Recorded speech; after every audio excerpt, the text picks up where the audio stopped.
Listo, perfecto. Bueno, buenos días a todos.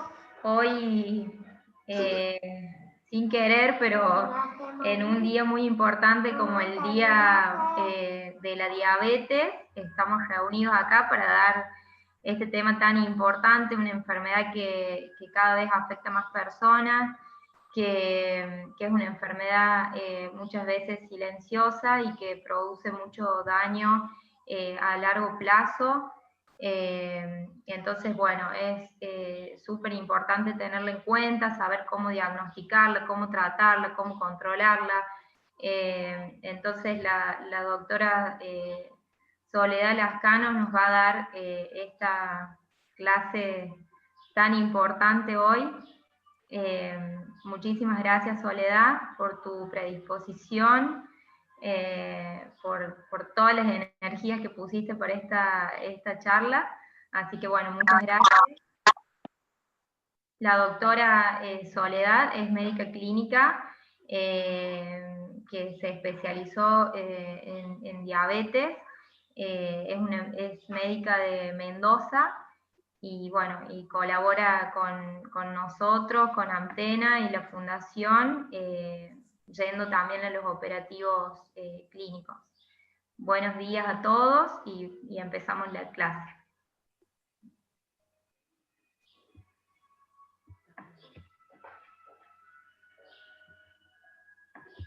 Bueno, buenos días. Como ya dijo Eli, mi nombre es Soledad Lascano, soy médica de Mendoza y en el día de hoy hay un poco de interferencia que no sé si soy yo o es alguien más.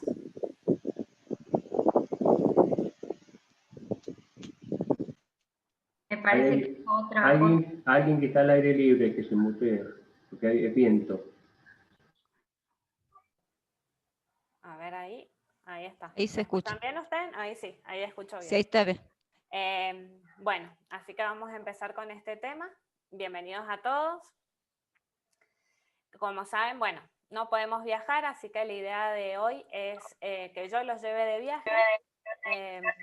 Vamos a poner a la diabetes en nuestra valija y los voy a hacer recorrer por esta hoja de ruta, pasando por generalidades, diagnósticos y clasificación, complicaciones y tratamiento. A medida que vayamos pasando por estos puntos, voy a hacer un espacio para que manejemos algunas preguntas si a ustedes les interesa. Bueno, empezando con generalidades, como algo anticipó Eli, actualmente tenemos 460 millones de adultos entre 20 y 79 años que tienen diabetes, el 9% que corresponde al 9% de la población mundial. Y se prevé que esto aumente a cerca de 600 millones para el 2030 y 700 millones para el 2045. Como dijeron, sin querer, hoy, 14 de noviembre, se celebra el Día Mundial de la Diabetes en reconocimiento del nacimiento del doctor Frederick Banting, que fue uno de los que descubrió la insulina. En 1991 ya se empezó a plantear este día con la Federación Internacional de Diabetes y la Organización Mundial de la Salud, pero recién en el 2007 fue reconocido a nivel mundial por las Naciones Unidas. Y el fundamento de esto es que durante todo el año, pero principalmente en la Semana de la Diabetes, que es esta que pasó y lo deben haber visto en muchas publicidades, sea intervención masiva de lo que es prevención, diagnóstico y tratamiento de la diabetes por todas las complicaciones que vamos a ver que esto lleva. Según la Federación Internacional de Diabetes, el cálculo de prevalencia por edad en adultos de entre 20 y 79 años de diabetes en el 2019 en nuestro país fue de 5 al 7%. Voy a poner, acá está, del 5 al 7%, pero esto no se correlaciona con los datos propios. Como vemos acá, en la cuarta encuesta nacional de factores de riesgo, hubo un aumento de la prevalencia de hiperglucemia de diabetes en una población mayor de 18 años, pasando en el 2005 de un 8% al 2018, cuando se hizo esta encuesta, al casi 13%. ¿Por qué es tan importante el diagnóstico y el tratamiento oportuno de esta patología? La nefropatía diabética es la principal causa de ingreso a diálisis, una de las consecuencias crónicas de la diabetes. Las personas con diabetes presentan un riesgo de 2 a 3 veces mayor en enfermedades cardiovasculares, fundamentalmente infarto de miocardio y accidente cerebrovascular. Y la retinopatía diabética es la segunda causa de ceguera a nivel mundial. Siguiendo con algunas de las complicaciones crónicas, vemos que el 25% de las personas con diabetes van a desarrollar una úlcera de pie diabético durante su vida. Y el 30-40% de estas úlceras que se resuelven van a repetirse durante el primer año. Y lo importante de esto es que entre el 40 al 60% de las amputaciones no traumáticas del miembro inferior se practican en personas con diabetes. Obviamente esto tiene causas multifactoriales, no solo el paciente diabético, sino con sus múltiples consecuencias. La neuropatía periférica, la arteriopatía periférica y las infecciones asociadas. Vamos a pasar un poco al diagnóstico y clasificación. Según la Asociación Americana de Diabetes, los criterios de diagnóstico de la diabetes son determinar una glucosa plasmática en ayuno con 8 horas de ayuno mayor o igual a 126 miligramos por decilitro, o una glucosa plasmática mayor o igual a 200 miligramos a las 2 horas de haberle dado al paciente 75 gramos de glucosa. Otra forma de diagnosticarla y que también nos va a servir o que utilizamos bastante para establecer los parámetros del tratamiento es la hemoglobina glicosilada, cuyo valor mayor o igual a 6,5 va a ser diagnóstico de diabetes. Y algo que nos sirve mucho, sobre todo en el monte, es la glucosa plasmática aleatoria mayor o igual a 200 miligramos por decilitro con síntomas clásicos de hiperglucemia o una crisis hiperglucémica. Es decir, que si tenemos a un paciente con poliuria, polidipsia, hiporexia o pérdida de peso y además determinamos su glucemia, ya sea por una tira reactiva o a nivel capilar, con 200 o más miligramos por decilitro, ese paciente ya tiene diagnóstico de diabetes. ¿Qué tiene de diferente este método con respecto a los demás? Que con una sola determinación de esto, con síntomas claros de diabetes, el paciente ya tiene diagnóstico. En cambio, con los previos, es decir, la glucemia en ayunas, la prueba de tolerancia oral o la hemoglobina glicosilada, necesitamos repetir con el mismo método u otro distinto, pero tenemos que tener 2 de esos para decir que el paciente es diabético. Por otro lado, ¿a quiénes vamos a hacerles estudios? Bueno, lo vamos a determinar en todo paciente adulto con un índice de masa corporal mayor a 25 kilogramos por metro cuadrado, es decir, que tenga sobrepeso, y algún factor de riesgo asociado, que puede ser un familiar de primer grado con diabetes, padre, madre, abuelo, que tenga algún otro antecedente de enfermedad metabólica, por ejemplo, dislipidemia, que tenga otro antecedente cardiovascular asociado, hipertensión, tabaquismo, sedentarismo, ovario poliquístico, una paciente que haya tenido antecedente de diabetes gestacional. Fundamentalmente estos son los pacientes que no se nos pueden pasar y hacerle una detección de alguna de las pruebas que nombré recién, por lo menos una vez en nuestra consulta. Y otra situación que es importante tener en cuenta es la siguiente. ¿Qué pasa con aquellos pacientes que tienen valores alterados pero que no alcanzan a hacer diagnóstico de diabetes? Por ejemplo, determinamos una glucemia plasmática en ayuno, pero su valor es entre 100 y 125 miligramos por decilitro. O una glucosa plasmática, luego de las 2 horas de incorporar 75 gramos de glucosa, que sea entre 140 y 199 miligramos por decilitro. O una hemoglobina glicosilada cuyo valor es entre 5,7 y 6,4%. Como vemos, estos valores no nos alcanzan para decir que el paciente es diabético, pero sí nos dan un parámetro de que hay una disglucemia. ¿Y por qué es importante? Porque esa disglucemia tiene un impacto cardiovascular fuerte sobre este paciente. Entonces, estos pacientes tienen diagnóstico de prediabetes. Y si nosotros no hacemos una intervención exhaustiva, sobre todo en sus estilos de vida, que entiendo que a veces es muy difícil, pero tenemos que tratar de hacerlo, nuestro paciente va a ir derecho al desarrollo de una diabetes con todas las complicaciones y el grado de impacto negativo en su calidad de vida. ¿Cómo lo vamos a clasificar? tenemos la diabetes tipo 1, que como muestra este dibujo, hay una destrucción de las células beta. En este caso no hay secreción de insulina, no hay formación de insulina. Y acá tenemos a los pacientes con diabetes infanto-juvenil u otros tipos de destrucción mediado por anticuerpos de las células betas, como la diabetes latente o la diabetes tipo LADA. La diabetes más prevalente, que es esta, como nos hace un poco indicio estos dibujos, la insulina resistente, diabetes tipo 2, que está asociado sobre todo al paciente con sobrepeso y a veces no tanto con sobrepeso, pero sí con un sedentarismo marcado, con toda la implicancia fisiopatológica que tiene el poco uso de la glucosa a nivel muscular y la poca captación en todos los tejidos periféricos. La diabetes gestacional, trastorno de la glucemia diagnosticado entre el segundo y el tercer trimestre del embarazo, y las diabetes exógenas, fundamentalmente medicamentosas, y entre ellos las causas más asociadas es a los antirretrovirales y a los glucocorticoides. ¿Hasta acá alguna pregunta? A ver, no sé dónde, a ver si veo el chat. Pueden también activar el micrófono para hacer alguna pregunta. Eli, ¿vos ves el chat para decirme?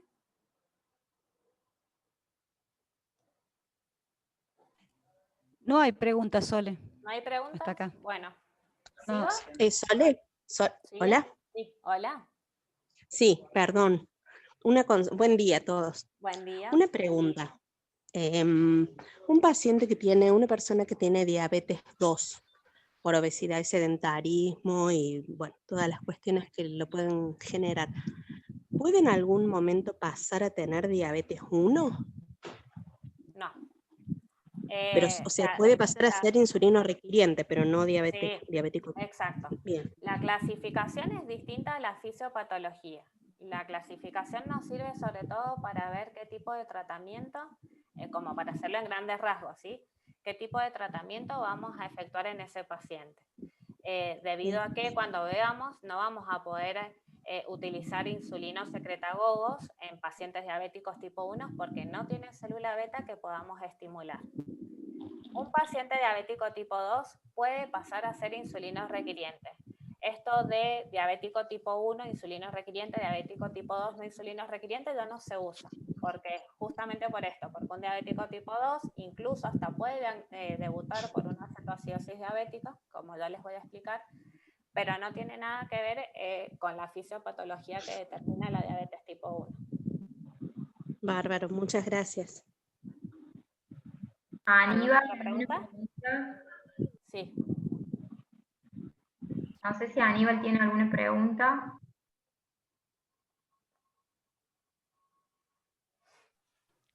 Recién viene ingresando, Hola, Aníbal. buenos días, ¿cómo están? Hola, Aníbal. ¿Qué puedo hacer en el caso, suponga que tengo una paciente no insulino dependiente y me hizo una hipoglicemia el otro día y con destroza hiperosmolar no me sube la glicemia, estaba en una hipoglicemia con 2.7 gramos litro. Ahora vamos a ver los tratamientos de las complicaciones agudas. La hipoglucemia está dentro de eso, pero desde ya te adelanto que es una paciente que hay que repetirle el suero hipertónico de glucosa para poder recuperar. Se repite y te lo voy a mostrar en los tratamientos hasta que podamos subir. Siempre y cuando buscando la causa, Bueno. ¿cierto? Ahí ya lo vemos. Bueno, voy a continuar. Igual si después se les aparece alguna pregunta con respecto a esto, volvemos. Vamos a pasar un poco a las complicaciones que, como saben, nos dan vuelta a la cabeza. Bueno, dentro de estas vamos a hablar un poco de las crisis hiperglucémicas y de las hipoglucemias. El objetivo de ver estas complicaciones es evaluar el criterio diagnóstico, o sea, pararnos y ver en qué situación estamos e identificarlos de forma oportuna y hacer un tratamiento oportuno. Y cuáles son estos parámetros de laboratorio que con los cuales podemos contar para confirmar nuestra sospecha diagnóstica. Y obviamente, como dije, el tratamiento. Para empezar, saber que la cetoacidosis diabética y el estado hiperosmolar son las crisis hiperglucémicas o complicaciones agudas más frecuentes. Son serias complicaciones de la diabetes y van a representar los puntos extremos de un espectro de emergencias hiperglucémicas causadas por un pobre control glucémico. Van a existir diferencias en la forma de presentación de la cetoacidosis y del estado hiperosmolar, pero en sí el tratamiento por lo general es el mismo, por lo mismo hay un pobre control glucémico. Pueden no existir estados puramente cetoacidóticos o puramente hiperosmolares, sino que a veces hay una combinación de los mismos. Y el objetivo del manejo va a ser para ambos restaurar el volumen circulante y la perfusión tisular, corregir la hiperglucemia, el estado de cetogénesis y de electrolitos, y la identificación y tratamiento de eventos desencadenantes. En cuanto a la epidemiología, la cetoacidosis es causante del debut diabético en un 20% de los casos. En la mitad de los casos se presenta en pacientes menores de 20 años y tiene una mortalidad asociada de entre el 5 al 10% de los pacientes que la presentan. En cambio, el estado hiperosmolar por una situación de deshidratación asociado al cuadro de mal control glucémico se presenta fundamentalmente en pacientes de edad mayor, más de 60 años. Y la mortalidad, como ven, es mucho mayor a la cetoacidosis, presentándose entre un 5 a un 20% de los pacientes que la presentan. ¿Cuáles son las características, dentro de todo, distintivas de cada uno de los cuadros? De la cetoacidosis diabética, sobre todo se da por un mal control metabólico, como habíamos dicho. Está desencadenado por, los pacientes por lo general tuvieron un episodio previo de cetoacidosis. Se produce principalmente en etapa peripuberal, en pacientes con enfermedades psiquiátricas, en pacientes con trastornos alimentarios, pacientes con un medio familiar socioeconómico bajo, pacientes que presentan bombas de insulina, por lo que a veces hay un difícil manejo de la dosis de la misma, y en el embarazo, sobre todo en los primeros meses, por la alteración en el control de las hormonas contrarreguladoras. Y el estado hiperosmolar se presenta en pacientes diabéticos tipo 2 que todavía no están bien diagnosticados, adecuadamente tratados o la enfermedad es negada por el paciente. Como les dije recién, pacientes que están con edad avanzada, que viven solos o en hogares de ancianos, o que están confinados al lecho, a la cama, postrados. Pacientes que tienen deterioro de la función renal, pacientes con medicación, fundamentalmente diuréticos y corticosteroides, y pacientes que tienen nutrición parenteral y enteral. Es decir, que esto nos sirve para que si un paciente viene con alguno de los síntomas y signos que les voy a nombrar y además tienen alguna de estas características, podamos empezar a dividir antes del estudio del laboratorio qué tipo de complicación aguda de la diabetes puede presentar. ¿Cuáles son los factores desencadenantes? O sea, tenemos causas predisponentes, o sea que todos estos pacientes pueden tener riesgo de presentar una crisis hiperglucémica, pero a su vez algo en su situación diaria interfiere y desencadena esta crisis. Las infecciones, como ven, en un 30 a 35% y en un 40 al 60% son causas de cetoacidosis y de estado hiperosmolar respectivamente.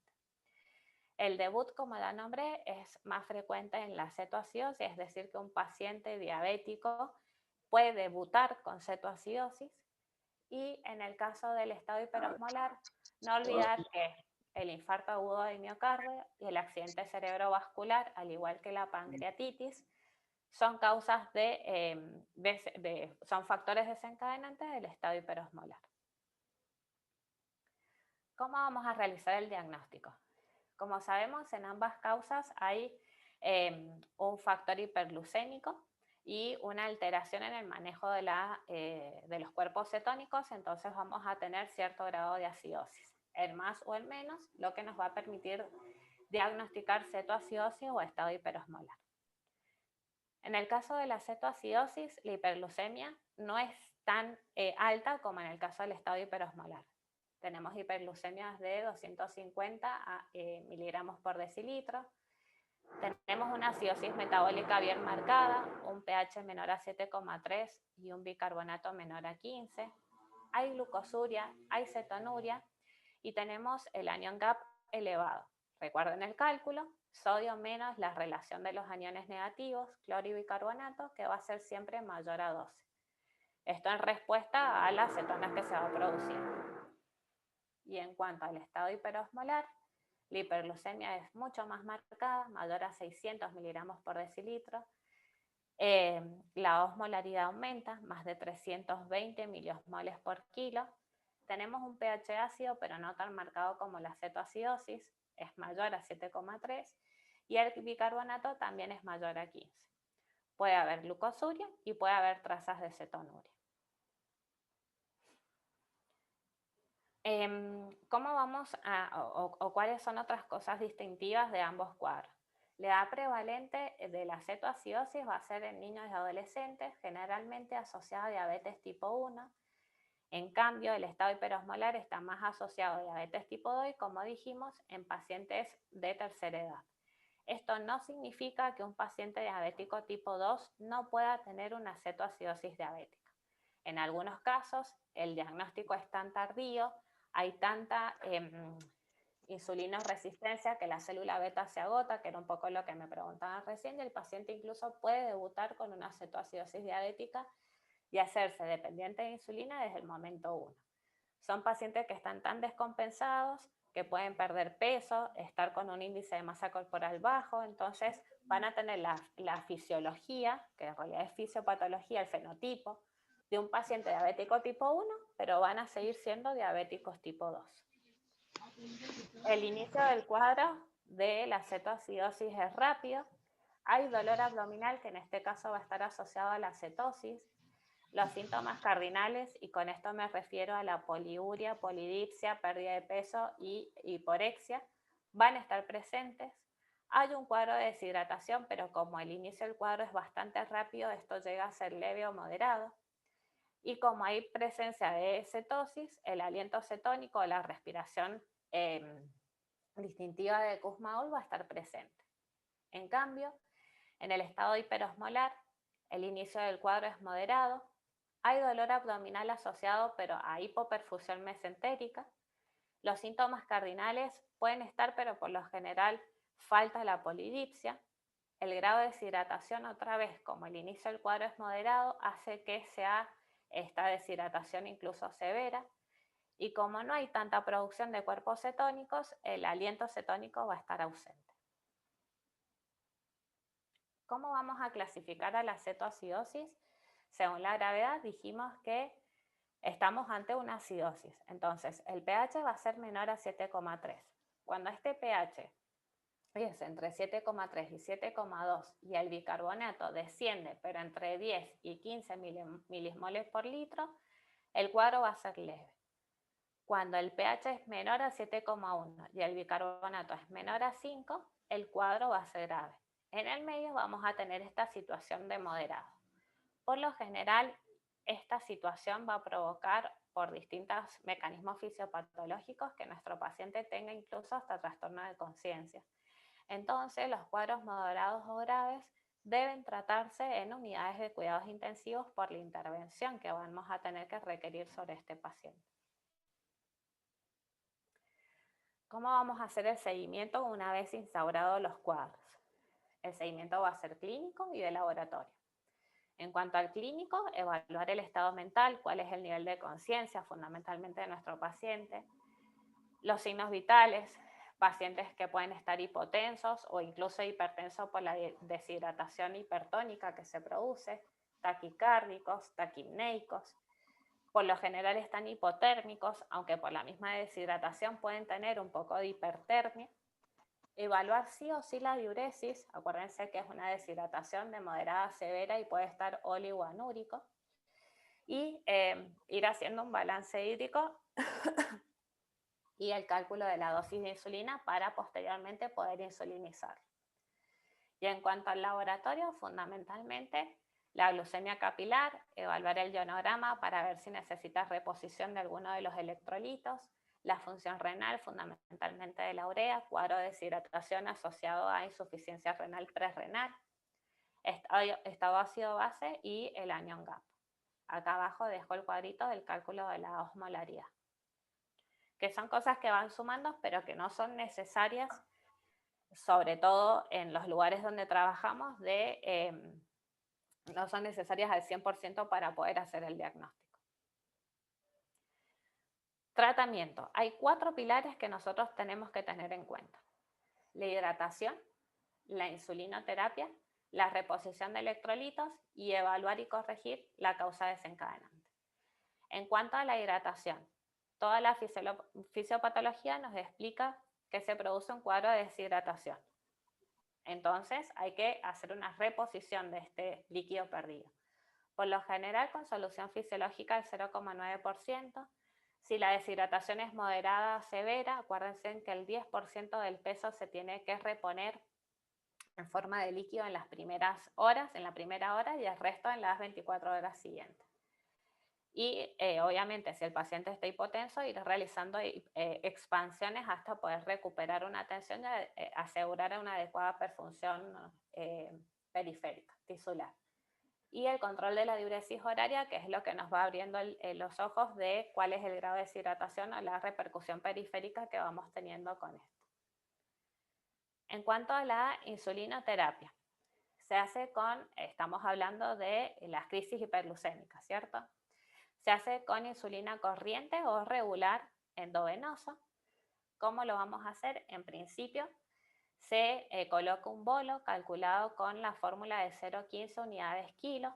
Esto en algunas instituciones se está dejando de usar debido a que se ha visto que está más asociados a hipoglucemias del paciente, pero no hay diferencias estadísticamente significativas, así que en la mayoría de los protocolos de las instituciones está. Hay algunas que lo dejan de usar, pero en la mayoría sí está. Esto de inicio y posteriormente de mantenimiento para ir corrigiendo la cetosis del paciente con una dosis de 0,1 o 0,2 unidades kilo por hora. Es decir, que si yo tengo un paciente que pesa 64 kilos y está en cetoacidosis, vamos a multiplicar 64 por 0,1 y eso por 24. Eso nos va a dar 150 unidades aproximadamente. Y se lo vamos a colocar a 500 mililitros de una solución fisiológica a pasar a 21 mililitros hora o 7 gotas por minuto. Es decir, que le vamos a estar aplicando esta dosis hora a nuestro paciente. ¿Por qué? Porque esto es lo que nos determina un descenso de 50 a 75 miligramos por decilitro de glucemia hora. Recuerden de todas formas que yo lo que quiero es sacarlo de la cetosis, no de la hiperglucemia. Entonces, ante cuadros de hipoglucemia, es decir, que cuando no de hipoglucemia en sí, sino cuando la glucemia empieza a descender por debajo de 200 miligramos por decilitro, vamos a colocar un paralelo de dextrosa.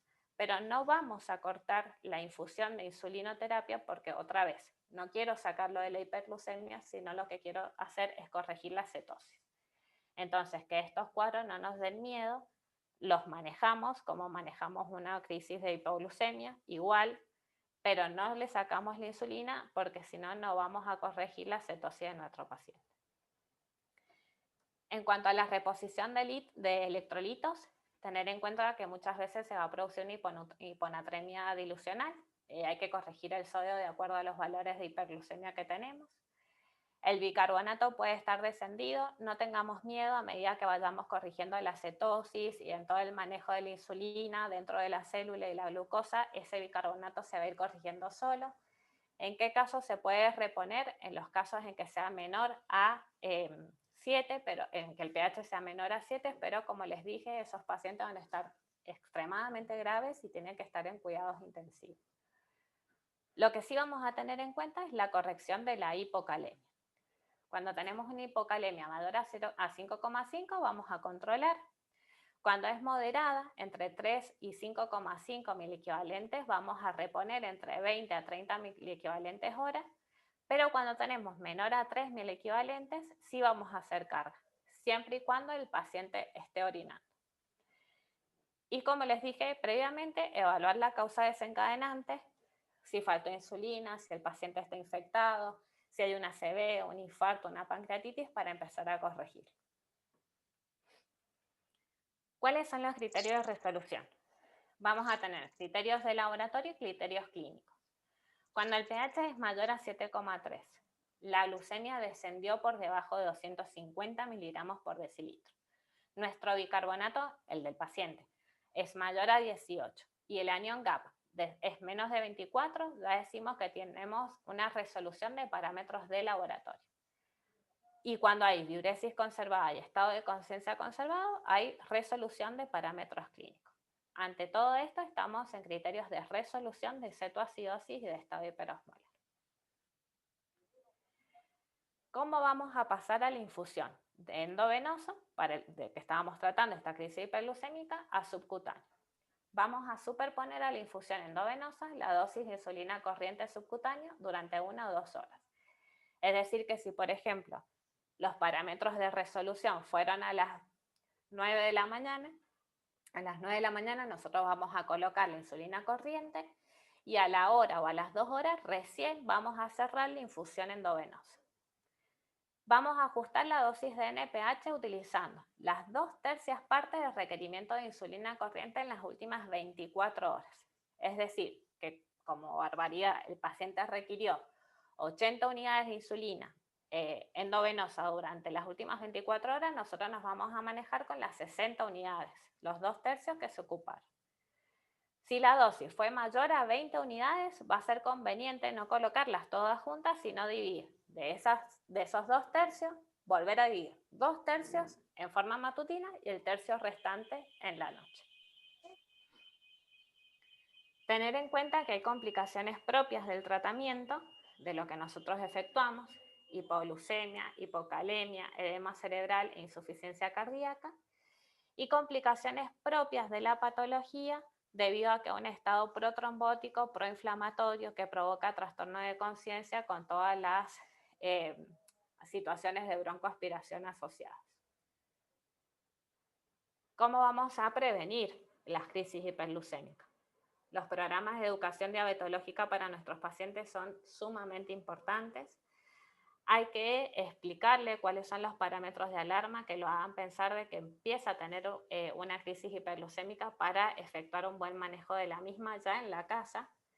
Tener en cuenta que algunas enfermedades concomitantes los pueden desencadenar, entonces ojo, si tiene una infección de vía aérea superior, sobre todo neumonía inferior, un cuadro gastrointestinal que le provoque hiporexia o diarrea, infecciones urinarias, bueno, situaciones que nuestro paciente tiene que tener en claro que lo ponen en riesgo y que ante cualquier anormalidad tiene que consultar de forma oportuna para que no lleguemos a cuadros graves. El contacto de proveedores de salud, a eso me refiero a que en lo posible nuestro paciente tenga disponibilidad tanto de tiras reactivas como de su insulinoterapia. La ingesta adecuada de fluidos para el estado hiperglucémico, que corrige muchísimo el estado, la gravedad del paciente y hace, como dije previamente, que no llegue en un cuadro severo. Y bueno, en algunos centros se hace monitorización de cuerpos cetónicos, pero bueno, hay muchos que no lo hacen. ¿Alguna pregunta hasta ahí?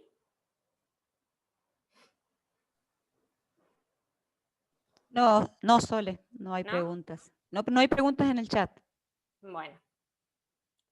Bueno, voy a seguir con hipoglucemia, que es otra de las crisis agudas, y si posteriormente quieren hacerme alguna pregunta, las respondemos. Como digo, la hipoglucemia es otra de las crisis, otra de las complicaciones agudas de la diabetes, y está definida por la Asociación Americana de Diabetes como una concentración anormalmente baja de la glucosa plasmática que expone al sujeto a un riesgo potencial. El umbral que se propone para definir una hipoglucemia es de 70 miligramos por decilitro. Y de acuerdo a esos valores la podemos definir en leve, moderada o severa, según si desciende hasta 50 o según si es entre 50 a 30 o menor a 30. Es la complicación aguda más temida en el tratamiento de la diabetes, lo cual nos limita para poder tratarla de forma adecuada. La DCCT lo que vio es que habían mucha más hipoglucemia en los pacientes con un tratamiento más intensivo Y el estudio ACORD también mostró que en aquellos que se buscaba una hemoglobina glicosilada menor a 6, tenían mucho más riesgo de hipoglucemias severas que en aquellos donde el tratamiento era un poco más permisivo. También hay situaciones que predisponen a nuestros pacientes de la hipoglucemia. Los adolescentes, los niños en edad preescolar que no pueden controlarse su diabetes, su glucemia, episodios previos de hipoglucemia, como dijimos, una hemoglobina glicosilada menor a 6, la falta de educación, las diabetes de larga duración, los pacientes ancianos y algunas medicaciones juntos con las insuficiencias renal y hepática son situaciones que nos tienen que hacer abrir el ojo para pensar que pueden tener hipoglucemia o pueden desencadenar hipoglucemias. ¿Cuáles son los signos y síntomas? Los vamos a dividir en neurogénicos y neuroglucopénicos. Los neurogénicos, temblor, palpitaciones, transpiración, ansiedad, irritabilidad, hambre, náuseas, palidez. Y dentro de los neuroglucopénicos, la dificultad para concentrarse, la confusión o desorientación, debilidad, somnolencia, visión borrosa, dificultad para hablar, dolor de cabeza, convulsiones, disminución de la respuesta a estímulos dolorosos. Bueno, pensar en que nuestro paciente puede tener una hipoglucemia. ¿Cuál es el tratamiento? En principio, confirmar que sea efectivamente una hipoglucemia. De todas formas, si la sospecha es alta y no tenemos a mano una tira reactiva para evaluarlo al paciente, lo empezamos a tratar por la gravedad que eso puede traer. Si el paciente está consciente, lo que vamos a hacer es darle de 5 a 15 gramos de hidrato de carbono de absorción rápida. Un vaso con unas 2 cucharadas de azúcar, la Coca-Cola, que no lo usamos, pero bueno, algunos lo usan, el jugo de una fruta, un caramelo de las gomitas, que se mastican rápido, se absorben rápido. Y después de esto vamos a controlar los 15 minutos. Como digo, siempre y cuando el paciente esté consciente. Si no hay resolución, repetimos el procedimiento y en el caso de que haya resolución, inmediatamente le damos un hidrato de carbono de absorción lenta. Pan, galletas, por ejemplo, o la fruta entera. Algunos pacientes que ya tienen su riesgo de hipoglucemia, de sufrir hipoglucemia, son predisponentes, como les dije previamente, tienen su ampolla de glucagón en el bolso. Esta es una hormona que se produce en el páncreas que va a aumentar los niveles de insulina a través del glucógeno del hígado. Se inyecta de manera subcutánea. ¿Cuáles son los criterios de ingreso hospitalario? Pacientes que presentan hipoglucemias secundarias a las sulfonilureas, que es una parte del tratamiento que vamos a ver, hiperglucemias por ingesta alcohólica, hipoglucemias graves que no responden a las medidas habituales o hipoglucemias con trastorno de conciencia. En estos casos se les va a administrar una glucosa hipertónica al 50% entre 2 a 4 ampollas endovenosas. Se administran, con esto el paciente por lo general recupera. De todas formas, como hablábamos recién, se van a ir colocando y se va haciendo un control cada 5 a 10 minutos hasta que el paciente supere esa hipoglucemia. No hay un límite para colocarlo, se coloca. Y una vez que se corrige, hay que continuar con perfusión de suero glucosado al 10% hasta que la glucemia sea mayor a 140 miligramos por decilitro. Obviamente, por lo general, estos pacientes posteriormente van a tener hiperglucemias, pero no hacen crisis hiperglucémica. En muy pocas ocasiones, los porcentajes son muy bajos donde la hiperglucemia sea refractaria a la hipoglucemia previa o al tratamiento de hipoglucemia del paciente. Entonces, ante la sospecha de hipoglucemia, debe tratarse como tal aún sin la certeza absoluta de que la tenga. Las hipoglucemias secundarias a sulfonilureas van a precisar observación durante 24 a 72 horas con infusión de glucosa durante 24 horas. Tras la crisis hipoglucémica se aconseja reposo y hidratos de carbono de absorción lenta. Y si tratamos con glucagón, por la forma de acción que tiene, es fundamental que posteriormente el paciente consuma hidratos de carbono cuando ya esté consciente. Bien, ¿alguna consulta? Bueno, vamos a seguir. En cuanto a las complicaciones crónicas, ustedes saben que tenemos las macro y las microvasculares. Esto lo voy a nombrar porque considero que es un capítulo aparte para cada una de ellas. Las macrovasculares son las que provocan una afectación de las arterias grandes, dando lugar a enfermedad coronaria, accidente cerebrovascular y arteriopatía periférica. Esto, sumado a todo el proceso inflamatorio que provoca la diabetes, es lo que en conjunto nos hace que nuestro paciente tenga, como les dije al principio, 2 a 3 veces mayor riesgo de enfermedades cardiovasculares. En cuanto a las complicaciones crónicas microvasculares, tenemos la retinopatía, la nefropatía y la neuropatía, situaciones que se pueden prevenir con un control adecuado de la glucemia y que si el paciente igual los presenta se puede frenar con ese control glucémico. Tener en cuenta que para evaluar la retinopatía en un paciente diabético tipo 1 se realiza un examen oftalmológico a los 2 o 3 años desde que se realiza el diagnóstico, a diferencia del paciente con diabetes tipo 2, donde la evaluación oftalmológica tiene que hacerse al momento del diagnóstico, porque si recuerdan, la fisiopatología ya viene con 10 años de anticipación.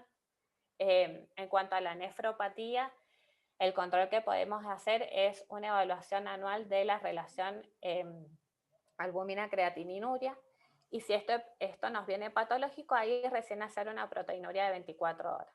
La frecuencia, una vez al año. Y la neuropatía con el examen oftalmológico, y acá en conjunto con el pie diabético, que como les nombré al principio, tiene toda una causa multifactorial. La educación del paciente es muy importante. El control de las uñas, el calzado adecuado, ojo con las úlceras de presión, que se controlen las lesiones, que consulte de forma oportuna, temprana, para evitar la progresión a las amputaciones posteriores. Bueno. Ahora vamos a pasar al tratamiento. No sé si quieren hacer alguna pregunta con lo que ya hemos hablado. A ver, si no tengo, en caso de no tener glucagón, y a pesar de todas las medidas anunciadas para tratar una hipoglicemia, ¿en algún momento puede servir de ayuda la hidrocortisona? Puede servir. La hidrocortisona sí está asociada a la crisis hiperglucémica posterior. Por eso no se usa. Ante esas situaciones que no nos queda otra, yo lo que prefiero y lo que hacemos con los pacientes, si no tenemos el suero hipertónico, la ampolla del 50%, es administrar en infusión continua de mayor cantidad la glucosa en menor medida, o sea, la del 5%, la del 10%, 25%, hacer una infusión a chorro. Buscar un macrogotero o una buena vía periférica e infundir al chorro antes de administrar algún glucocorticoide que posteriormente nos genere crisis hiperglucémica. Los pacientes que hacen hipoglucemia y crisis hiperglucémicas inmediatamente posterior tienen pronóstico malo. Claro, porque suponte, yo estoy aquí en Alto La Sierra y no tengo destroza al 25% ni al 10%, solo lo único que me llega es destroza al 5% y la hipertónica al 25%, la hiperosmolar. Y bueno, no tengo glucagona, entonces el único recurso que Glucagón me... sí, perdón, Aníbal, glucagón lo nombro porque es importante saber que existe. Yo no lo manejo, por ejemplo. Es muy poca la población que lo maneja. Como te digo, ante no tener nada y sabiendo que la hipoglucemia pone en riesgo la vida del paciente, hay que hacer lo que sea por el paciente, ¿sí? Si vos contás con hipertónicas en cualquiera de sus concentraciones, infundís en cantidad necesaria hasta que lo puedas reponer, hasta que puedas llegar a un valor de glucemia aceptable, más de 140. En tal caso que te cueste y bueno, y sabes que hay trastorno de conciencia, que el paciente no va a responder, y sí, agregarle una hidrocortisona, riesgo-beneficio, va a estar recomendado. Pero abriendo el paraguas de que las crisis hiperglucémicas son mucho más frecuentes en esos casos. Si no, la hipertónica en la medida que tengas. Está bien, muchas gracias. Aníbal, perdóname, si vos tenés los sueros de fisiológica el 5% y si tenés ampollas, eso es lo que entiendo, vos tenés ampollitas de suero hipertónico. De 25. De hiperosmolar al 25, sí. Discúlpame, mi Una perro ampolla. ladró. lo que podés Sí, hacer tengo- es cargar esas 3, 4, 5 ampollas y colocarlas dentro del suero al 5%. Y con eso vas a tener una infusión mucho más concentrada.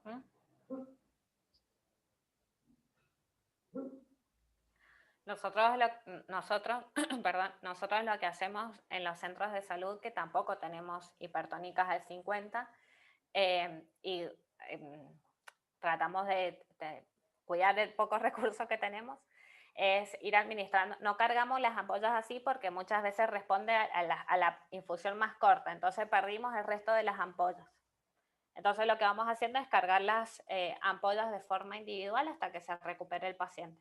No importa si usamos 6 ampollas o 2 ampollas, pero en principio no perdemos y a nivel no cargamos hidrocortisona, pero sí infundimos hipertónica hasta que se recupere el paciente.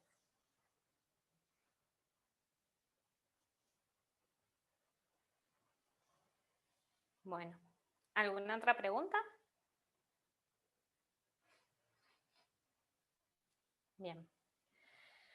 Bueno, y ahora los voy a llevar al tratamiento ya un poco para finalizar. El tratamiento lo divido en dos, en los antidiabéticos orales y en la insulinoterapia. Para hablar del tratamiento, me parece importante tener en cuenta esto, el octeto ominoso de la hiperglucemia, que explica un poco toda la fisiopatología que nos provoca este aumento de la glucosa. La disminución de la secreción de insulina por parte de las células beta pancreáticas, la disminución del efecto de la incretina. La incretina es una hormona que se libera por las células endocrinas del intestino ante la llegada de glucosa, y lo que hace es estimular a la célula beta para la secreción de insulina. El incremento en la lipólisis con el efecto de la gluconeogénesis a partir del hígado, el incremento en la reabsorción de glucosa por parte renal, la resistencia a la insulina, el incremento en la secreción de glucagón, el aumento en la producción hepática de glucosa y la disfunción de neurotransmisores que fundamentalmente nos provocan disminución en la saciedad. Todo esto va a ser lo que nos lleve a la hiperglucemia. En la evolución de la enfermedad de la diabetes, vamos a tener que se correlaciona la disminución de la secreción de la insulina con la hiperglucemia de ayuno y la insulinoresistencia con la alteración en la tolerancia de la glucosa. Como vemos, nosotros vamos a tener siempre parámetros de prediabetes, es decir, de disregulación glucémica antes de la diabetes. Entonces, esto es importante, lo que les decía al principio, de hacer detecciones en pacientes de riesgo para hacer intervención en los estilos de vida y disminuir su progresión a la diabetes. Y ya desde acá, el paciente tiene alto riesgo de enfermedades cardiovasculares con toda la disfunción endotelial asociada a la disglucemia. Y bueno, y lo otro que muestra este gráfico es que vamos a tener, por lo general, pruebas de tolerancia normal a la glucosa antes que glucemias alteradas en ayuno. Este cuadro lo que muestra es cómo nos vamos a manejar en la hiperglucemia en cuanto al tratamiento, siendo más estrictos o menos estrictos según las características del paciente. En definitiva, si tenemos un paciente con comorbilidades asociadas, edad avanzada, con una diabetes de larga duración, que tiene tendencia a la hipoglucemia, que es totalmente dependiente en sus funciones de la vida diaria, que tiene una alta fragilidad, no nos vamos a poner a lograr o a ser intensivos en el tratamiento por el alto riesgo de hipoglucemia y efectos adversos que eso nos puede traer, sino que vamos a tratar de ser un poco más laxos, diferente si estamos en un cuadro contrario.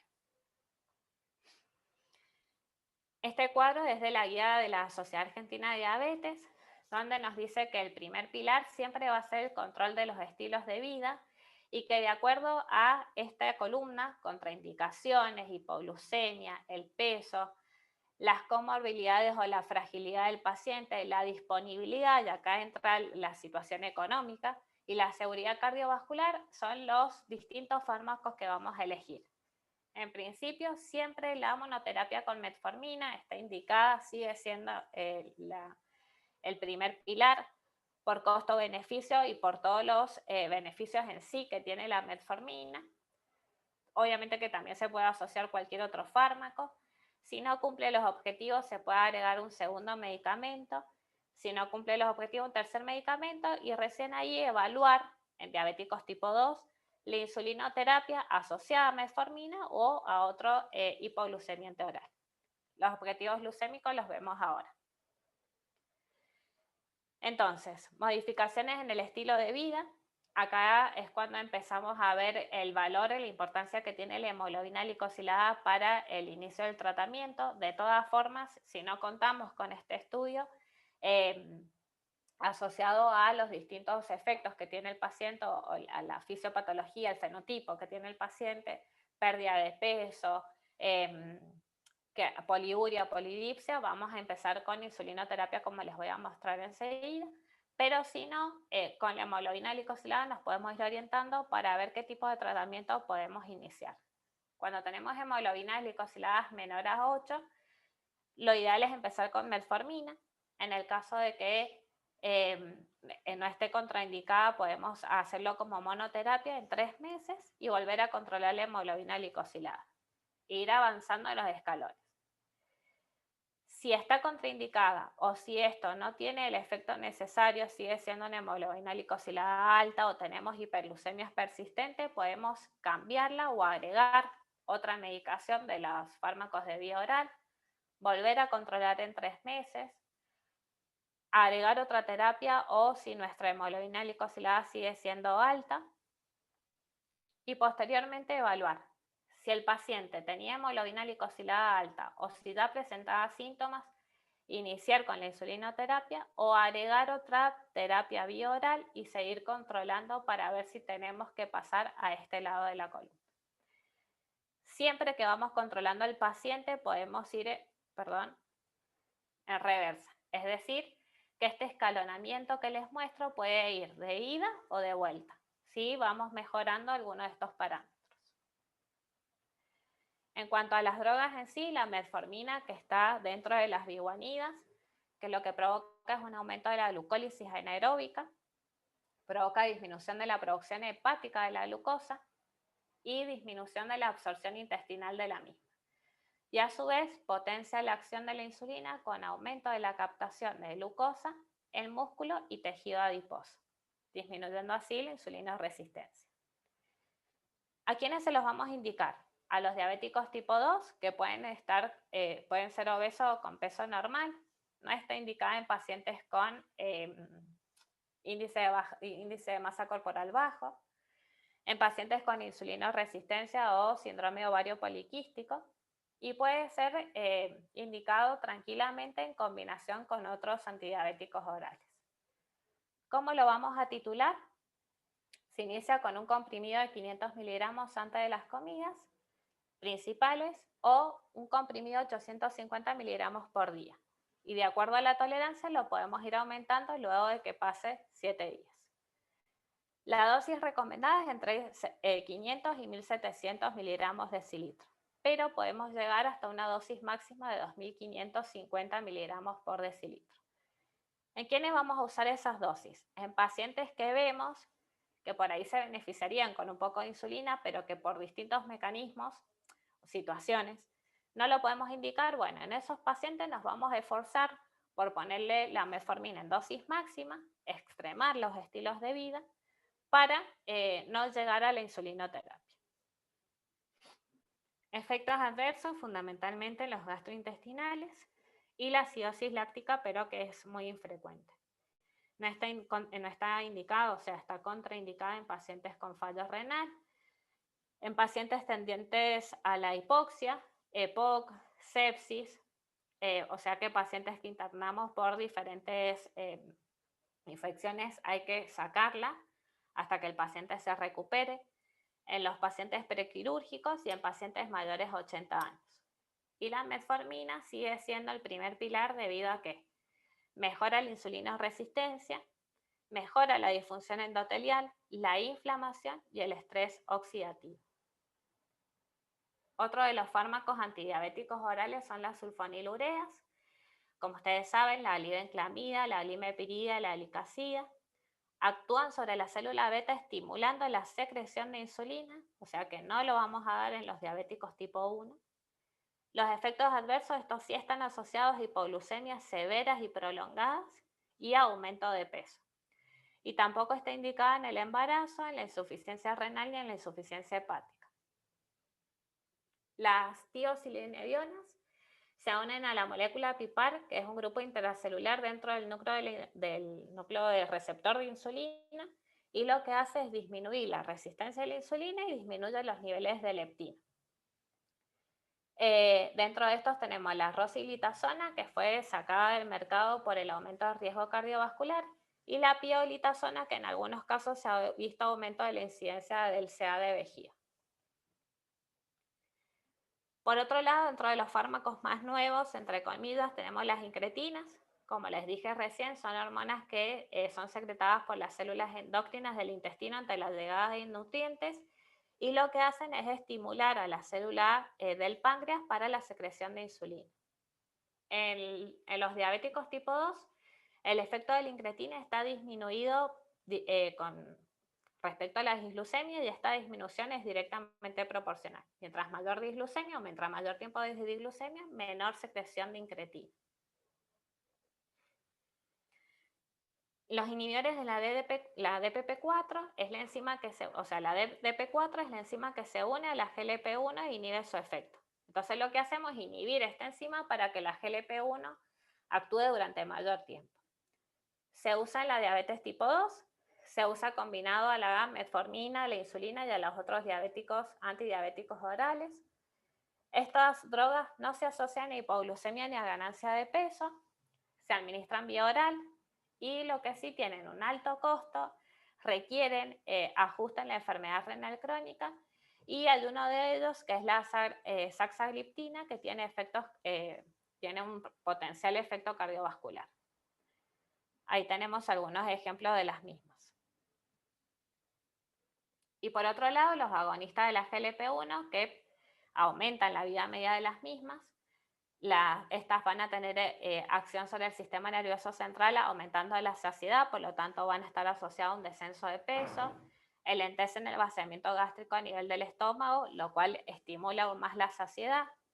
En el páncreas, como dijimos, potencia la secreción de insulina y a su vez disminuye el glucagón, y en el hígado disminuye la producción de glucosa. Son drogas de alto costo, se administran de forma subcutánea, tienen bajo riesgo de hipoglucemia y no están indicadas en la diabetes tipo 1. Y ahí están, la exenatida, que tiene acción breve, se utiliza 2 veces al día, y la acción prolongada, la liraglutida. Estos son fármacos que el acceso es muy difícil por el punto de vista económico, pero me parece importante que las recordemos, aunque no las usemos. Y por otro lado, los inhibidores de la CGLT2. Recuerden que los canales de CGLT2 son los que producen reabsorción de sodio y glucosa en un 90% en el túbulo contorneado proximal. Por lo tanto, son drogas que tienen efecto glucosúrico, pérdida de peso y disminución de la presión arterial. Son seguras desde el punto de vista cardiovascular. No son recomendadas en los diabéticos tipo 1 y también son drogas de alto costo.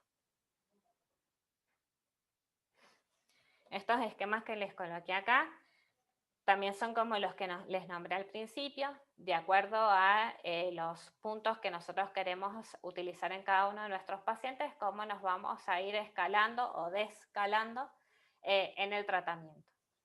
Y estos cuadros, que después se los voy a dejar para que los tengan, compara las distintas drogas o antidiabéticos orales con respecto a los efectos adversos que puedan tener. En verde si no los tiene o si tienen un riesgo favorable para eso, y en amarillo y naranja si el efecto es negativo. Todo esto para saber cuál es la medicación más apta para nuestros pacientes. Y este cuadro que nos hace ver si el paciente tiene riesgo cardiovascular establecido, si tiene factores de riesgo o ya tiene una enfermedad cardiovascular diagnosticada, si tiene riesgo de hipoglucemia, si queremos manejar mejor el costo o si tienen riesgo de pérdida o de aumento de peso, de acuerdo a los distintos factores que les nombré, cuál sería la droga mejor para nuestro paciente. Bien, eso en cuanto a tratamiento oral. ¿Alguna pregunta?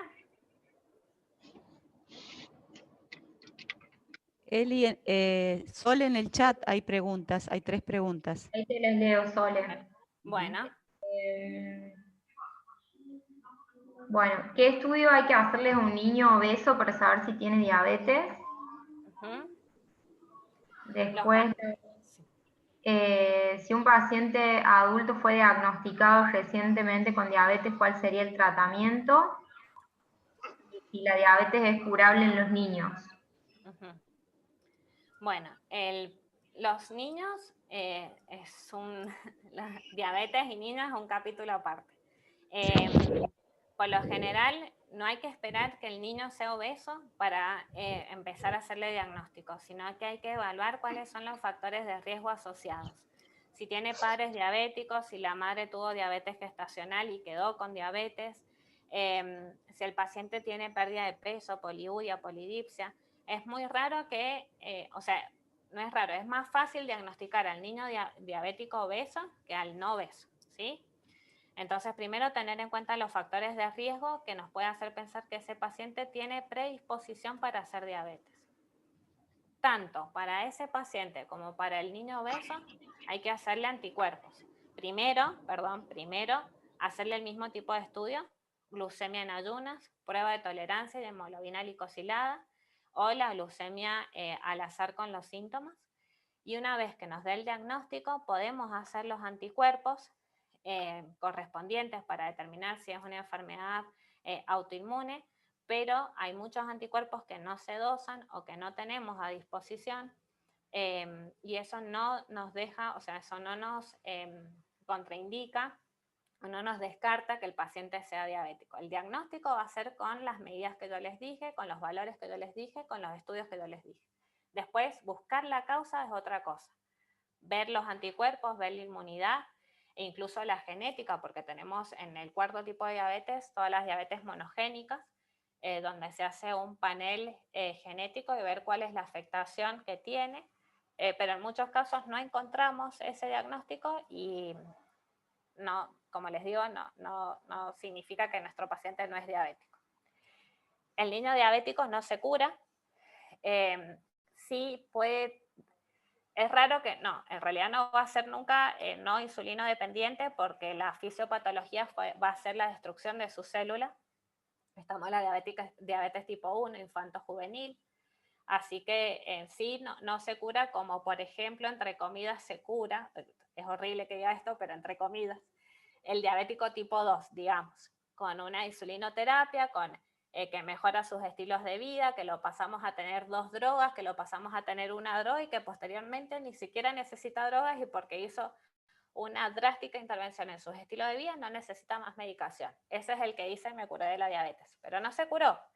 Tiene toda su fisiopatología alterada, tiene su disglucemia, pero con esas intervenciones en el estilo de vida dejó de ser requiriente de medicación, incluso insulinoterapia. En los diabéticos tipo 1, incluso en los niños, por una situación fisiopatológica, esto no sucede. Y no sé si me quedó una pregunta en el medio. El tratamiento inicial para un paciente adulto diabético. Bien. El tratamiento inicial va a depender de la característica del paciente. Si es un paciente obeso, con todos los signos de insulina resistencia, yo a ese paciente, además de estilos de cambio en el estilo de vida, tengo que incorporarle medicación, fundamentalmente metformina. Si vemos, como ahora les voy a enseñar con las tiras reactivas, con la glucemia, que es un paciente que necesita insulinoterapia de entrada, bueno, lo asociaremos a la insulinoterapia. Pero sí abrazar a la metformina para que nos ayude, junto con los estilos de vida, a la insulinoresistencia de este paciente. Después, es un paciente diabético tipo 2, con un poco de sobrepeso, sin signos de insulino resistencia, quizás siendo un poquito más intensivistas en el estilo de vida, no requiera llegar a la metformina. Es decir, que el diagnóstico de inicio el tratamiento de inicio en el diagnóstico de diabetes tipo 2 va a depender de la clínica y de la forma de presentación de esa diabetes en ese paciente. El tratamiento se individualiza según el caso.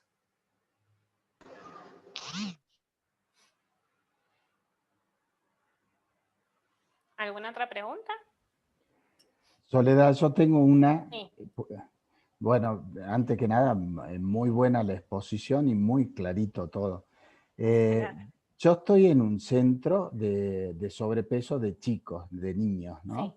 Y más del 97% de los chicos tienen un OMA elevado, y bueno, sin diabetes, lo que no sé si está bien decirlo, como una prediabetes. Me gustaría que si podés definir esa resistencia a la insulina y si realmente es necesario medicar a estos chicos que por ahí no tienen una diabetes, pero tienen un OMA elevado y tienen el factor de riesgo que es el sobrepeso. Sí. Bueno, estos son casos especiales. El OMA es una relación entre la insulina que tenemos y, para hacerlo así general, la insulina que tenemos y la función de esa insulina. Es decir, que tenemos mucha insulina circulante, pero mucha glucemia, a su vez una hiperglucemia paralela. Es decir, que ¿qué está pasando con toda esa insulina si la hiperglucemia está acá, si la glucemia está acá? Eso es lo que nos define el OMA, insulinoresistencia. No es un análisis que utilicemos porque nos guiamos mucho con las otras prácticas que son mucho más económicas y nos definen al paciente. Cuando estamos en la situación de los niños hay que hacer intervención, o sea, hay que caerles, porque esa disglucemia que se genera en esa prediabetes altera fundamentalmente todo su endotelio de todos sus tejidos, dando lugar a un riesgo cardiovascular temprano importante. Entonces, en estos pacientes, si bien la intervención con insulinoterapia no está indicada porque sus valores de glucemia no son tan altos como para iniciar la insulinoterapia, lo que nosotros queremos hacer es que esa insulina que está afectando todo su endotelio disminuya. Y ahí es donde indicamos la metformina. La metformina tiene buena indicación en los pacientes, yo te diré, no sé si infantes, o sea, adolescentes. No tengo experiencia tanto, la verdad que lo tendría que buscar, no tengo experiencia en menores de 14 años, de 15 años. Pero sí tiene muy buena indicación y aceptación en los pacientes entre 15 y 18 años, o sea, sacándolos de adultos.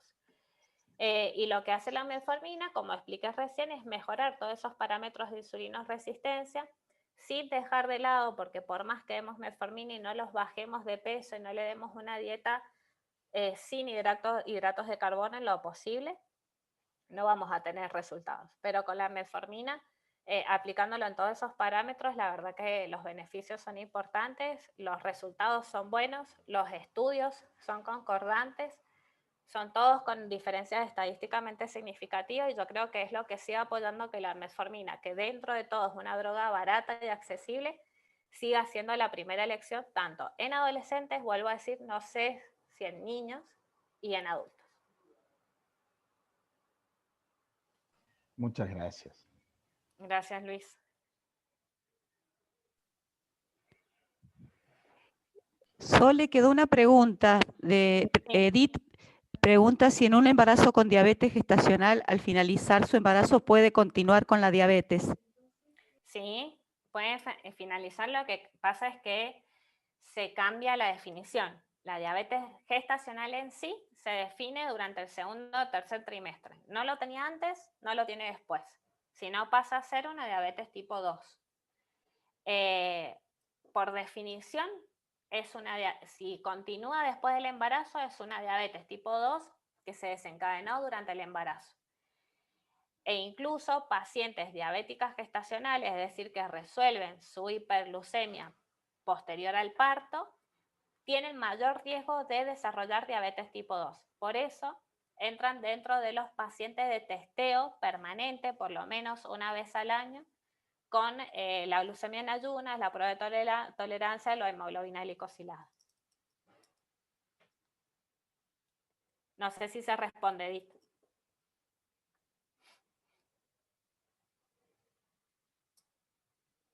Bueno. Hay otra pregunta, Sole.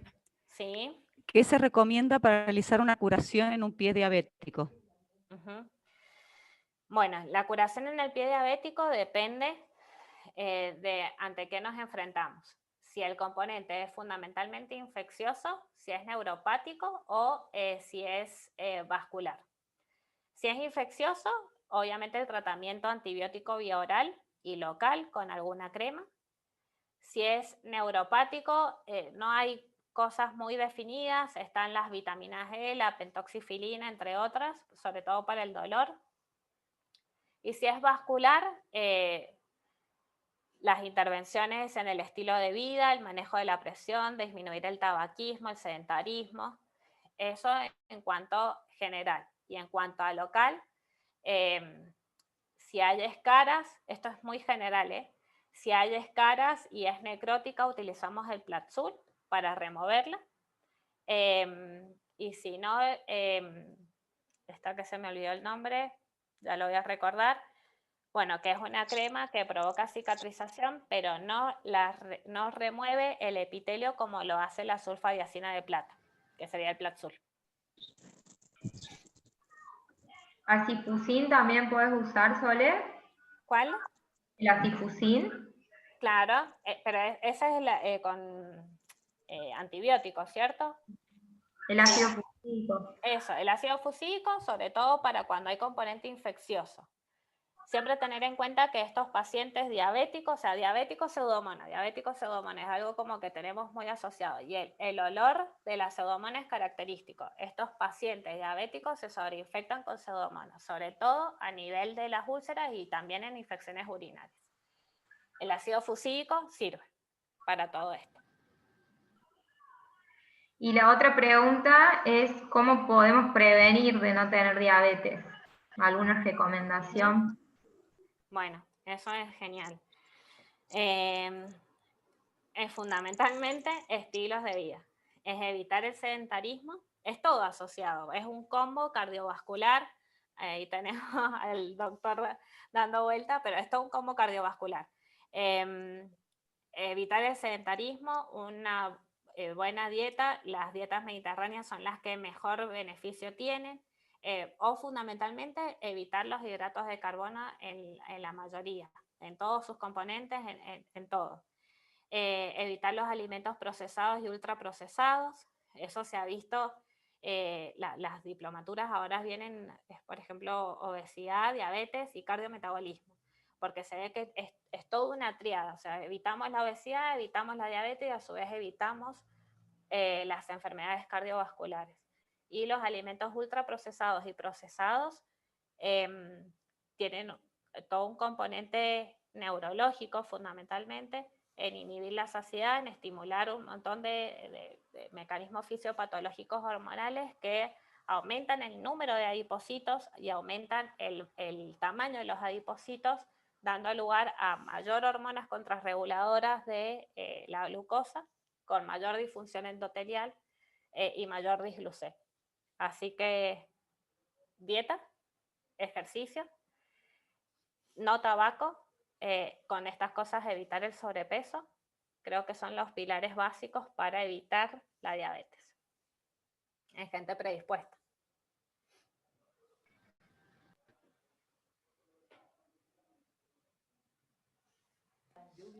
Ahí también hay otra pregunta de Víctor. Dice, para curar heridas, Víctor es un enfermero de Monte Carmelo, Sole, Hola, que vos lo Víctor. conocés. Sí. ¿Para curar heridas se recomienda el iodoformo? No, depende, o sea, hay heridas de heridas. En la diabetes no, porque provoca mucha destrucción del epitelio sano. Y a veces, si ese epitelio no está necrosado, provoca más lesión. Y tengamos en cuenta que la poca cicatrización que tiene el diabético es porque todos esos capilares epiteliales están disfuncionales por esta disfunción endotelial que se produce por la disglucemia. Entonces, si nosotros aumentamos esa lesión con este tipo de productos, mayor aumento de las úlceras vamos a tener. No es el más recomendado. Cuando no hay, como tiene su efecto antiséptico, está bien. A veces es mejor que no ponerle nada, pero no sería el ideal. Esa sería la respuesta. El doctor Jorge Álvarez quiere hablar. Hola, doctor Jorge Álvarez. Hola. Sí, me estaba guardando para el final, estaba ahí acurrucado, pero varias cositas comentar. Primero, escuchándolo a Sol, felicitarlo por la charla. Si ustedes ven los factores de riesgos y las formas de prevenir la diabetes, dar una clase de enfermedad cardiovascular que está totalmente relacionada. La mortalidad de la enfermedad cardiovascular ya no se mueren por amputaciones, el 80% se mueren por infartos, accidentes cerebrovasculares, o vasculopatía o insuficiencia renal, o sea, todas las cuestiones que tienen que ver con las cuestiones vasculares.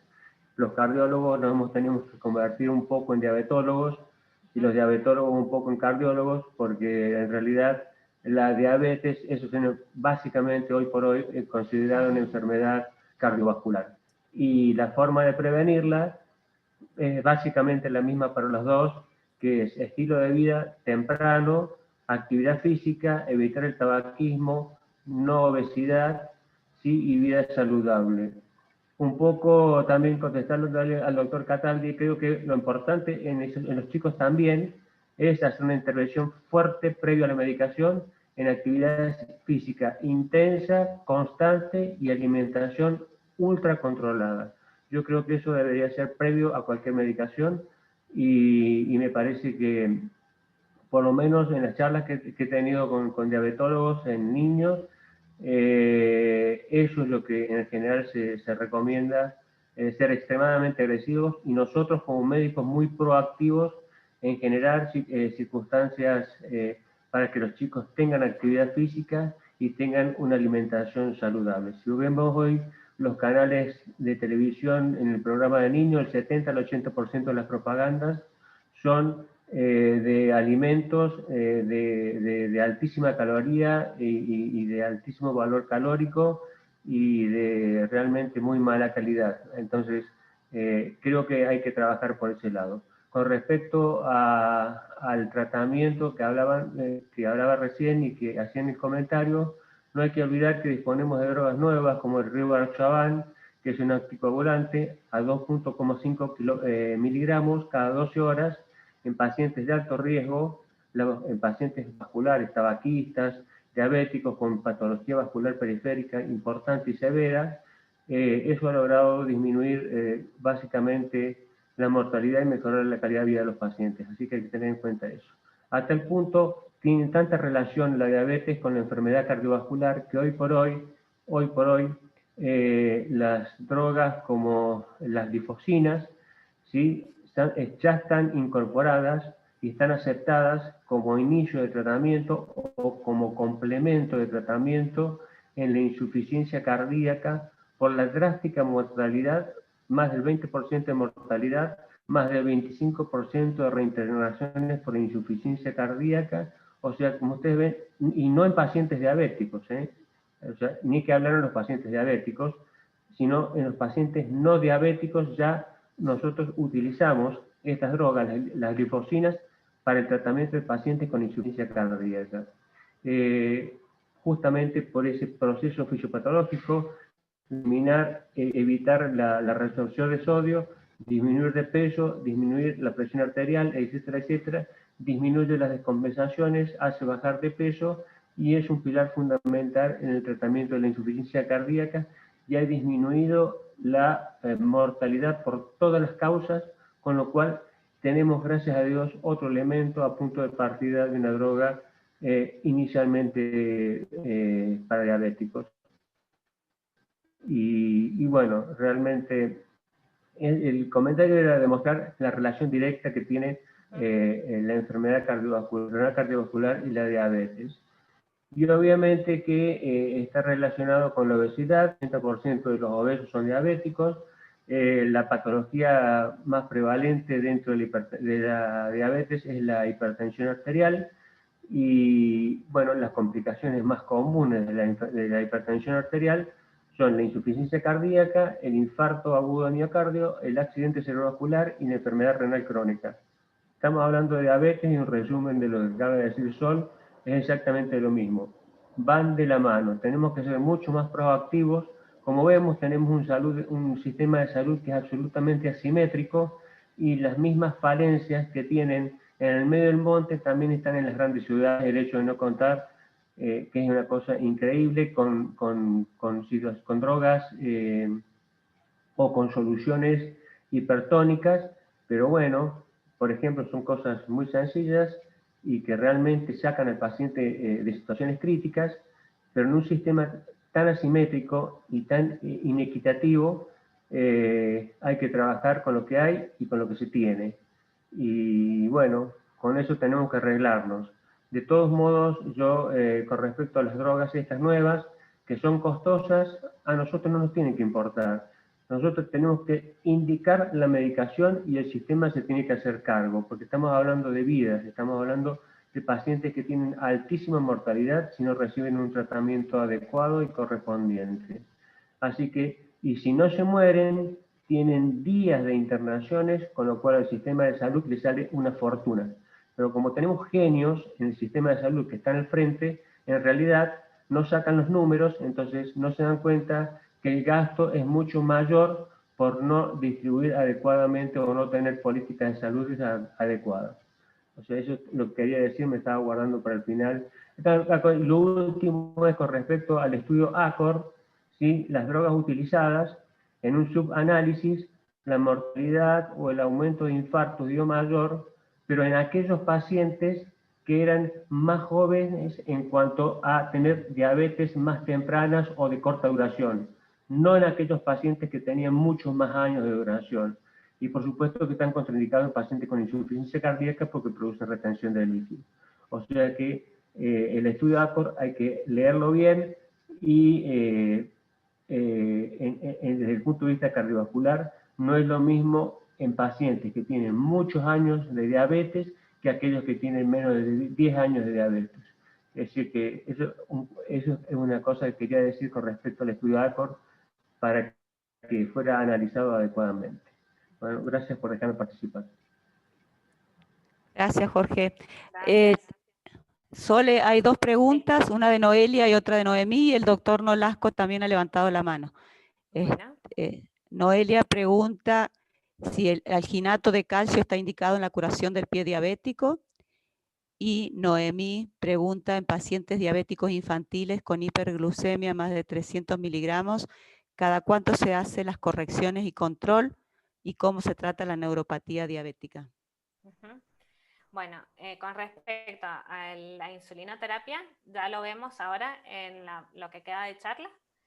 La neuropatía diabética, hay muchísima medicación, pero ninguna tiene resultados estadísticamente significativos. Podemos probar, lo mejor es el control de la glucosa, de la glucemia. Eso es el parámetro fundamental. Después, como les dije, pentoxifilina, vitamina E son los que más han demostrado disminuir la sintomatología de la neuropatía periférica, no así la formación de úlceras. Y el alginato de calcio se puede usar, es una de las aplicaciones que mejor resultados tiene. Pero cuando se forma una úlcera, bueno, con los números que les dije, lo mejor es evitarla porque cuando se forma, si se curan, recaen. Son muy complicadas porque la neuropatía ya está instalada, entonces vamos a ir parcheando, sinceramente, esa es la palabra, se parchea la situación. El doctor Nolasco, no sé si quiere preguntar algo. Sí, puedo, sí. No, rápidamente, primero, felicitar por la claridad en los conceptos, y después felicitarte también por el premio que te ha dado Holanda por tu participación en la pandemia. Bueno, sí, es importante que es un orgullo para todo el grupo de Fundación Cultura Nativa de Antena tener una médica que ha sido distinguida con un alto premio por su participación en la pandemia. Y después, tan solo aportar que para los urólogos, una de las primeras preguntas que uno le hace al paciente en su interrogatorio inicial es si es diabético o no. Porque para nosotros el paciente diabético lo tenemos que cuidar un poco más que el paciente no diabético, porque está más predispuesto a las infecciones urinarias. No se olviden que son pacientes que generalmente están con sonda vesical, entonces son pacientes que ahí considera, se escucha bien, ¿no? Sí, con un poco de retorno, pero se escucha. Ay, perdón. Y son pacientes que uno los tiene que cuidar más, como decía, por el tema de su mayor predisposición. Y lo último es que muchas veces nosotros diagnosticamos diabetes no por el análisis de sangre, sino por la presencia de balanopostitis en los pacientes que nos vienen a preguntar, porque la balanopostitis es una inflamación, un enrojecimiento del glande del pene y del prepucio. Y entonces es interesante cómo uno le dice al paciente, dígame, ¿usted es diabético? Algunos dicen que sí, y los que dicen que no, uno les pide el análisis y se diagnostican la diabetes. Y por último, después hacerte una pregunta acerca de COVID y diabetes. Bien. Gracias. Gracias, doctor. Sí, lo que nombró es muy cierto, incluso lo de la balanopostitis, y una de las cosas que no había nombrado es la candidiasis vulvovaginal a repetición. Tiene que hacer sospechar que el paciente es diabético, o por lo menos amerita a hacer alguna de las determinaciones que dijimos para la detección de diabetes.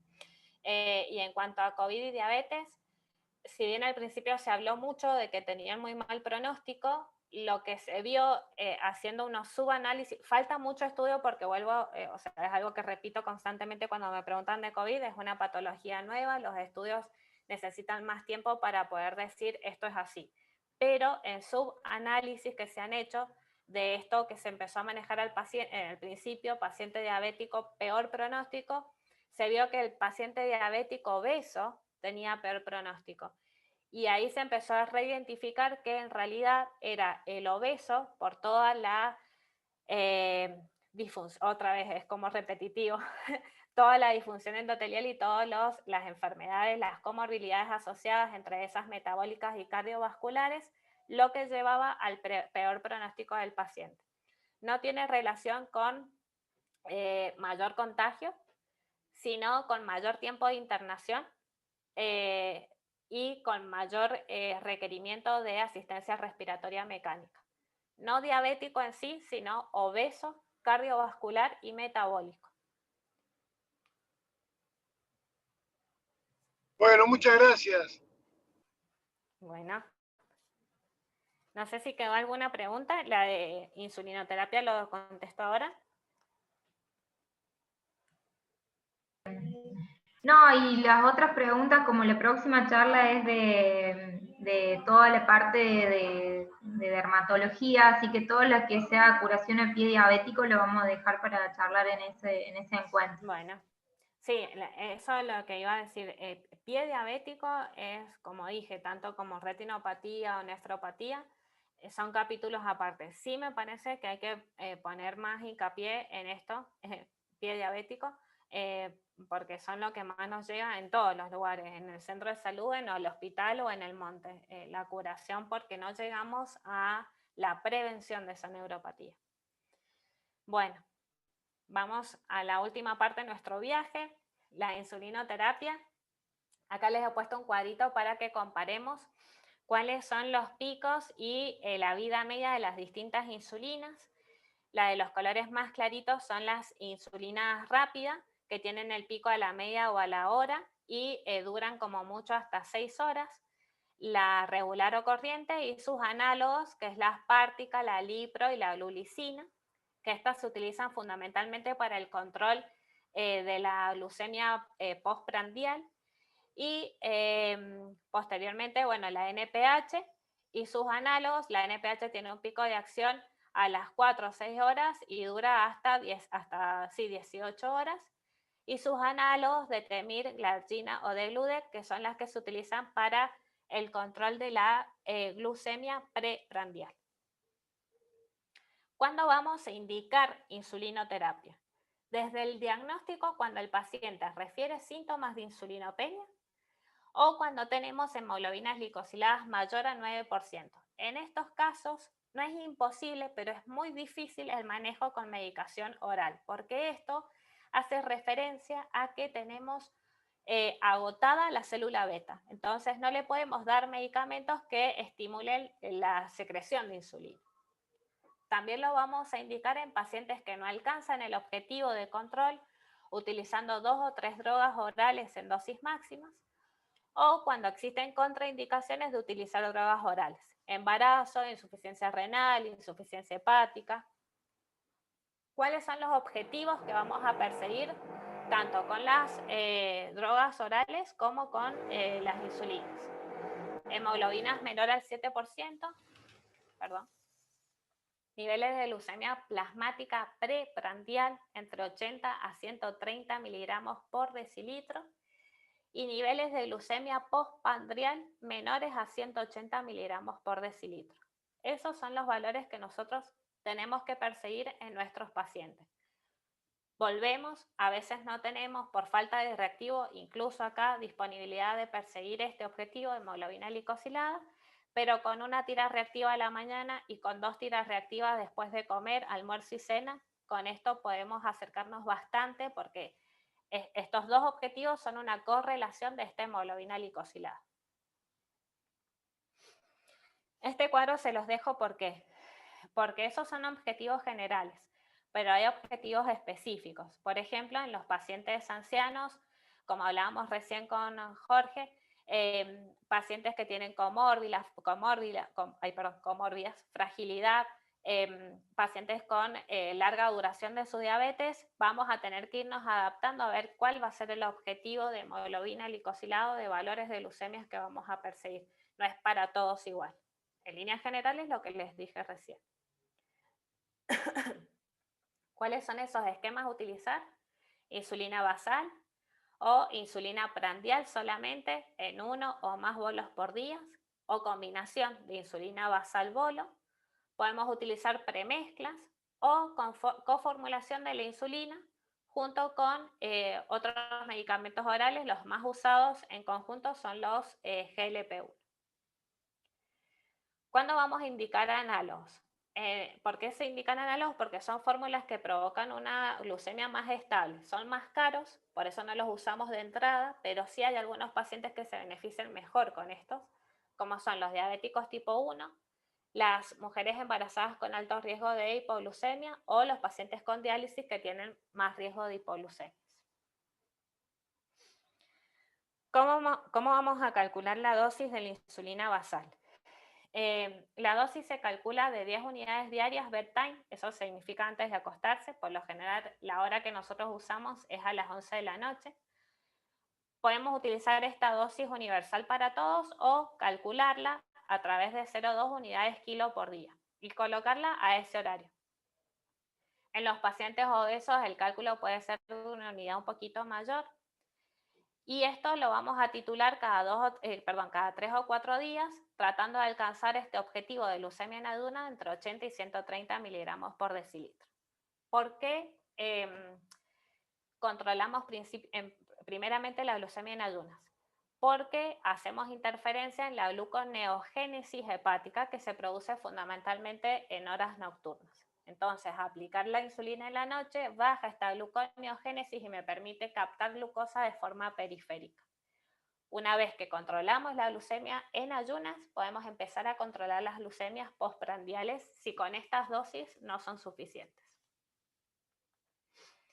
Acá tenemos los tipos de insulinas que se los nombré recién, la NPH y sus análogos. Y por otro lado, el cálculo de la dosis de insulina prandial. La dosis puede ser calculada por estas tres formas. Una unidad cada 10 o 15 gramos de hidrato de carbono. Esto a veces es muy difícil, necesitamos que los pacientes sean súper... hay que darle muchísima instrucción porque cada hidrato de carbono tiene su conteo específico y de acuerdo a eso la cantidad de insulina que se tiene que colocar. Yo específicamente no tengo pacientes que manejen bien esto, así que por lo general no lo uso. Sí utilizo esto, que es de forma más universal, 0,01 a 0,1 unidad de kilo por comida. O sea, lo calculo al kilo no de la comida, al kilo del paciente, y se lo aplico por lo general antes del almuerzo y antes de la cena. O el peso del paciente dividido 12, que esto es un valor calculado por diferentes estudios, y esto se aplica en cada comida. Desayuno, almuerzo, media tarde y cena. Ejemplos, bueno, de la insulina corriente, regular, y sus análogos. Cuando hay hipoglucemias, siempre disminuir 10 al 20% la dosis que nosotros estamos colocando. ¿Y cuándo vamos a derivar al especialista? En caso de no alcanzar los objetivos glucémicos, a pesar de estar aplicando todo como relojito, cuando necesitamos intensificar el tratamiento o pasar de un esquema basal-bolo, a veces lo podemos hacer, esto que yo les digo, tengo mucha más experiencia insulinizando a mi paciente solo con NPH, controlo la glucemia en ayunas y si me queda un poco de glucemia o hiperglucemias postprandiales por encima de 180, quizás lo que hago es colocar una nueva NPH al mediodía, entonces uso NPH cada 12 horas, de acuerdo a los valores, y muy pocas veces indico el basal-bolo. Con lo que les dije tengo buenos resultados, lo cual me lleva a tener poca experiencia con el esquema basal-bolo, y por otro lado, la verdad que muchas veces es un tema de tiempo y de disponibilidad horaria porque para hacer este esquema basal-bolo necesitamos una educación del paciente estricta, como les dije recién, en cuanto al conteo de hidratos de carbono, ver el peso, ver las modificaciones del peso, ir haciendo un control cada 3 o 4 días de ver cómo están sus glucemias, porque manejar la insulina basal hace que tengamos hipoglucemia de forma más frecuente, así que en estos casos, por lo general, dependiendo del paciente, lo derivo al especialista y al diabetólogo. Y hipoglucemia frecuente con el esquema de insulina basal bedtime también, porque vamos a necesitar sacar esto y dar directamente en cuanto a insulinoterapia con el conteo de hidratos de carbono. Bueno, eso es todo. No sé si les queda alguna duda respecto a la insulinoterapia. Eli, ¿me querés repetir la pregunta que me habían hecho con respecto a los niños? Que no sé si quedó contestada con la exposición. En un paciente diabético infantil con hiperglucemia más de 300, ¿cada cuánto se le hacen las correcciones y el control? Bueno, la medicación es igual. Empezamos con la medicación bedtime y vemos si funciona, depende de la edad del niño. Si es un niño más tirando adolescente, lo mejor sería esto. Y si no, utilizar con el hidrato de carbono desde chiquito, porque si, o sea, es una diabetes tipo 1 y se favorece más con este tipo de insulinoterapia, el esquema bolo, más que basal-bolo. Y en ese caso, la corrección va a ser de acuerdo al valor de glucemia que tiene. Eso viene todo esquematizado, de acuerdo también a la insulina que usa. Es más específico, no sé si quieren que entremos mucho en ese tema. Si quieres, puedes solo dejar de compartir la pantalla, así nos podemos... Espera, acá. Ahí está.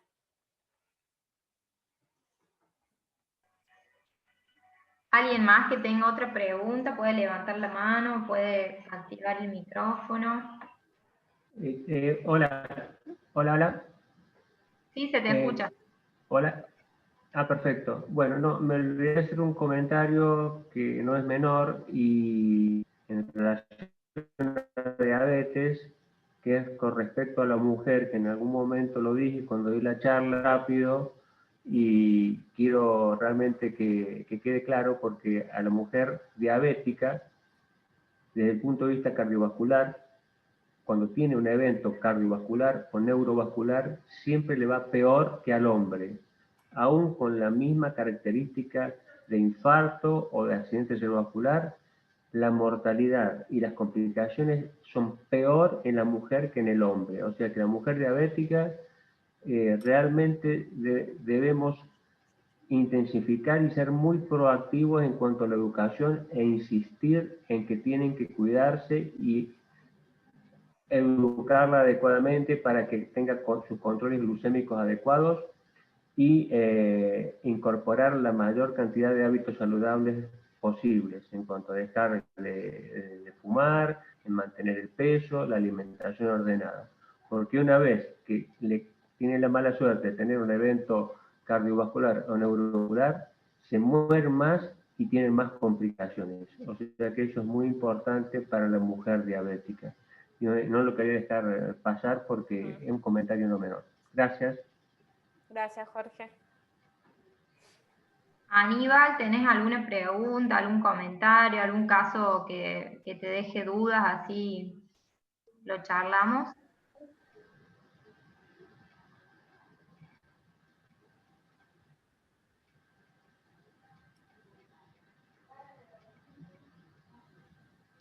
Sí, igual que la gente del Hospital de Santa Victoria, que están conectados desde la gerencia, también. Estaba el doctor Machicao, la doctora Betsabé, la doctora Vanessa también. Ahí hay una pregunta en el chat de Saúl. Buenos días, Saúl. Dice, ¿cómo evitar que a una persona diabética le vuelva a aparecer una infección y se le tenga que tratar quirúrgicamente? Lo mismo que dijimos a lo largo de la charla. Lo ideal es controlar la glucemia y los factores de riesgo en general, tanto metabólicos como cardiovasculares. Y eso en cuanto a fisiopatología. Y en cuanto al factor desencadenante, evaluar el tipo de calzado, la forma en que se cortan las uñas, la limpieza, la onicomicosis. Estamos hablando de, bueno, no especifica, asocia a pie diabético. Pero sí, son las lesiones más frecuentes. La onicomicosis, tanto la interdigital como la unguial. Bueno, esos son factores que hay que tener en cuenta permanentemente, que el paciente todos los días, así como se viste, se tenga que revisar los pies. Eso es lo ideal. Y siempre usar calzado cerrado, porque el calzado cerrado y que no le genere úlceras de presión. Porque el calzado abierto se sabe que en el paciente diabético, en cualquier paciente, pero fundamentalmente en el paciente diabético, provoca pequeñas grietas como foco de entrada de infección. Y la hidratación, sobre todo del talón y del hallux, que son donde se provocan las callosidades y el inicio de las úlceras.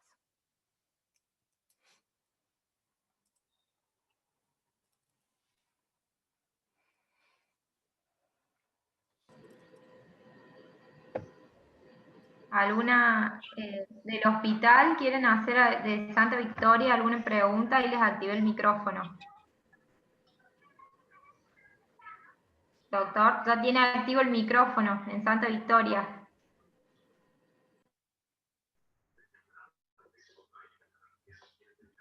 Bueno, no. Bueno. ¿Alguna otra pregunta? ¿Dudas? ¿Comentarios?